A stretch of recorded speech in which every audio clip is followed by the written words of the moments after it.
We are now going to start to get into the systems area of neuroscience. So the first 8 chapters really were sort of introductory chapters where all the stuff we talked about neurons and synapses and neurotransmitters and the development of the nervous system and neuroplasticity were all applicable to all of the systems within the nervous system. So now we are going to focus it in a little bit more. We're going to focus on individual systems. So this part of the book is called Vertical Systems, and basically all of these systems that we consider as vertical systems run up and down in the nervous system from the brain to the body. Makes sense, right? So the autonomic nervous system, chapter 9, this is a good example of a chapter that has a ton of great information in it, but I am not going to expect you to know all of it. We are just going to have a brief introduction to the autonomic nervous system, and I want to talk about it in terms of clinically, what are you going to expect to see with sympathetic versus parasympathetic nervous system effects. So the learning objectives for this whole chapter are pretty simple. The first one is to list the primary functions of the sympathetic nervous system and list the primary functions of the parasympathetic nervous system. So we'll talk about all of those. And then the third one is really kind of comparing the two. Be able to state the effects of sympathetic and parasympathetic nervous system on various organs and systems of the body. So if I were to give you an individual organ or system like the pupil of the eye, you would be able to say that the sympathetic nervous system dilates the pupil and the parasympathetic nervous system constricts the pupil. So we'll talk about those individual things. But there's a nice chart in the book, and it's in the PowerPoint as well, where we combine we compare basically the parasympathetic and sympathetic nervous system and the effects on the body. And generally, they are opposite. So the sympathetic nervous system dilates the pupil and the parasympathetic constricts it. In the veins and arteries, the sympathetic system dilates and the parasympathetic system constricts. So we'll talk about the importance of all those symptoms. So the information, basically the autonomic nervous system functions in maintaining homeostasis and maintaining reproductive behaviors, both of those things being pretty important to survival. So you can sort of think of the autonomic nervous system as our survival system, or part of it, a big part of it. And in order to really the part that the autonomic nervous system is trying to maintain optimal body temperature, optimal chemical concentrations, optimal fluid concentration. So the autonomic nervous system, it gets information from the internal organs and from the periphery, and then a lot of times it exerts control through the endocrine and exocrine systems. So it kind of ties everything together. It ties the nervous system and the endocrine and exocrine systems together and provides a control. Kind of neat. So it's got to know what's going on out there in the world, out there in the peripheral part of the body. And so it has to have receptors. So the receptors of the autonomic nervous system include similar receptors to what we will talk about in Chapter 10 with the somatosensory system. Mechanoreceptors. They respond to pressure and to stretch. So we have baroreceptors in our aorta that respond to blood pressure. We have stretch receptors in areas like our bladder to know when our bladder is full, that kind of thing. So the mechanoreceptors of the autonomic nervous system, they're kind of telling us how are we balancing our organs and our fluids and our body temperature and blood volume and that sort of thing. So chemoreceptors, they're sensitive to chemical concentrations in the blood, such as oxygen levels, CO2 levels, hydrogen levels, so pH. and they respond to changes in those. Nociceptors respond to stretch and ischemia, and nociceptors in the autonomic nervous system, as well as in the somatosensory system, are often danger receptors. I'm going to call them that.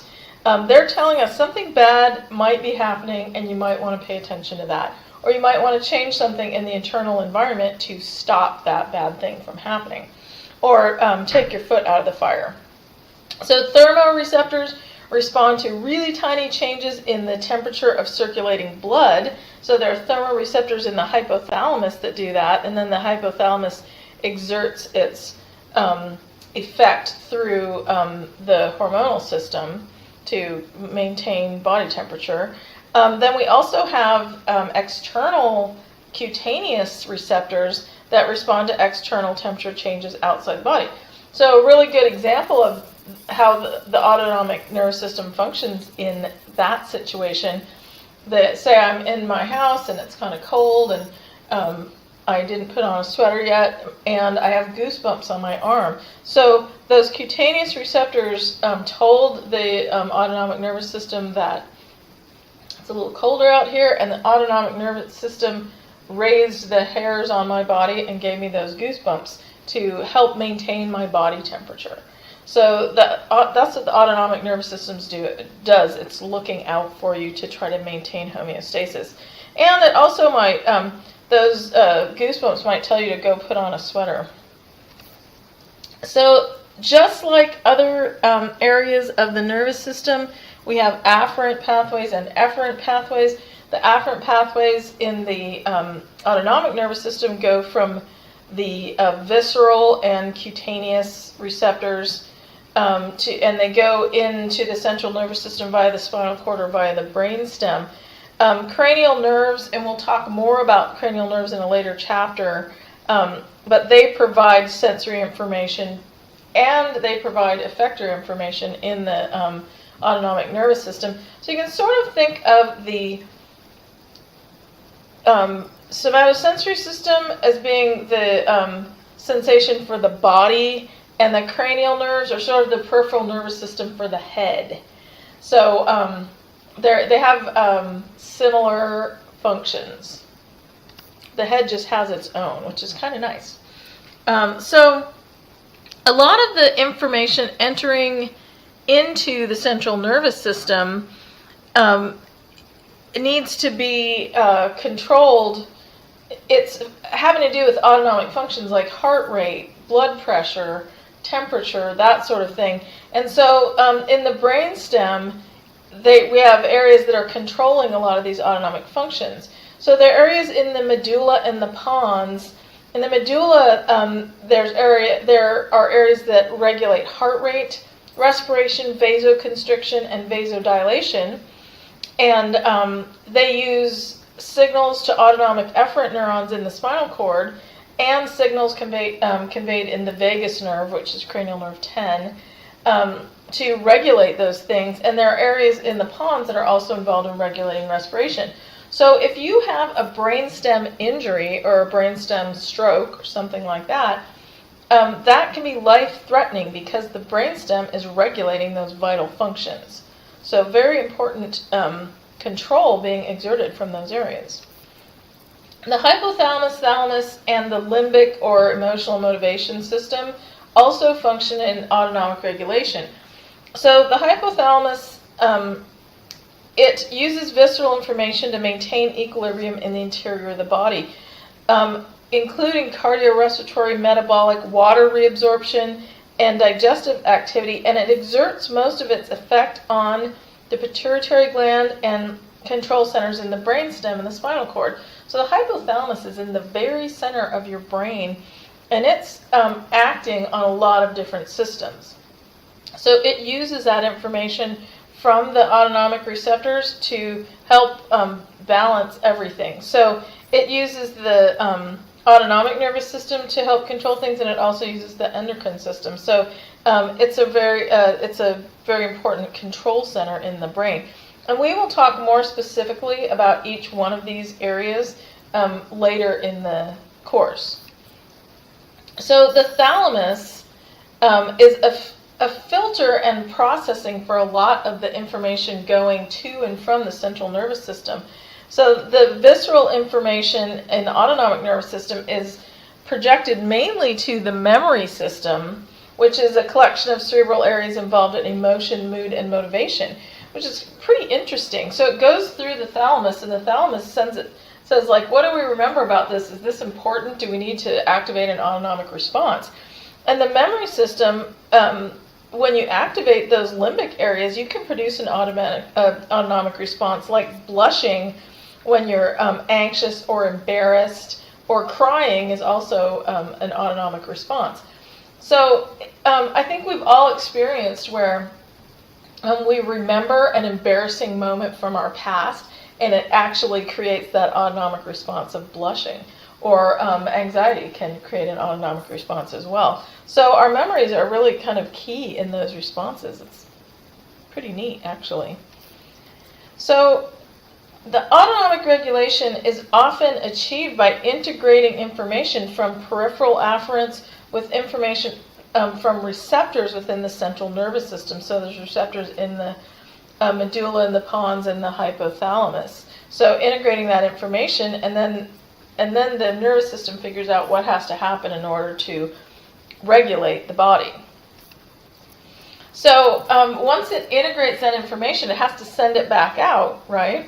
And so the efferent autonomic pathways are two different pathways which we classify as sympathetic and parasympathetic.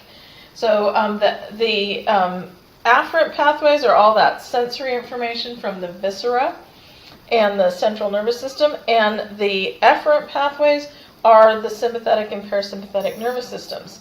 So most of the connections from the central nervous system to autonomic effectors, so the effectors can be muscles or they can be glands, and the connections usually use a two-neuron pathway, with the two neurons synapsing in a peripheral ganglion, meaning they don't synapse in the central nervous system, they're out there in the periphery. So the two neurons in that two-neuron pathway are called the preganglionic neuron, which extends from the central nervous system to the ganglion. A ganglion is a collection of neurons. The postganglionic neuron connects the ganglion with the effector organ, so with the adrenal medulla, or with the veins and arteries, or with the pupil of the eye, whichever effector organ is going to make that change.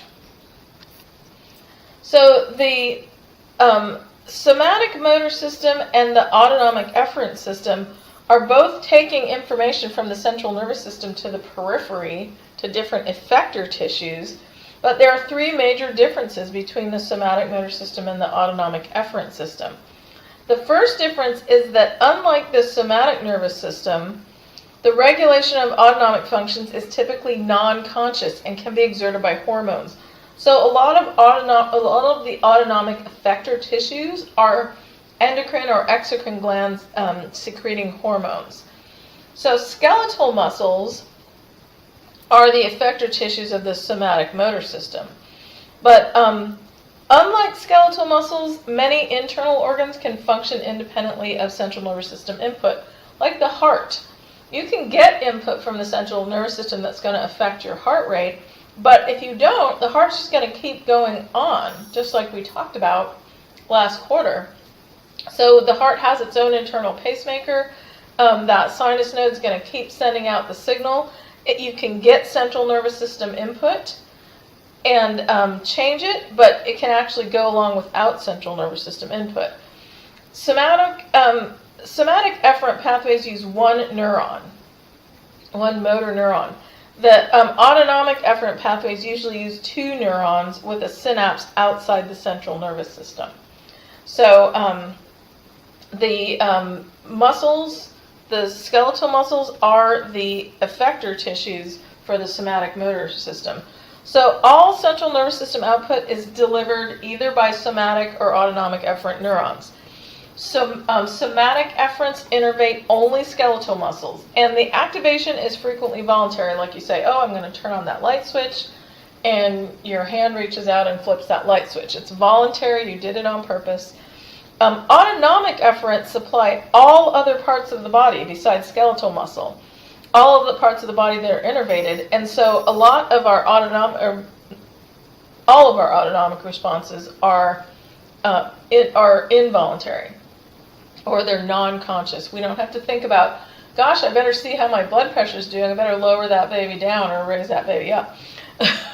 We don't think about what goes on with the autonomic nervous system. So in the next section, we're going to start talking about neurotransmitters.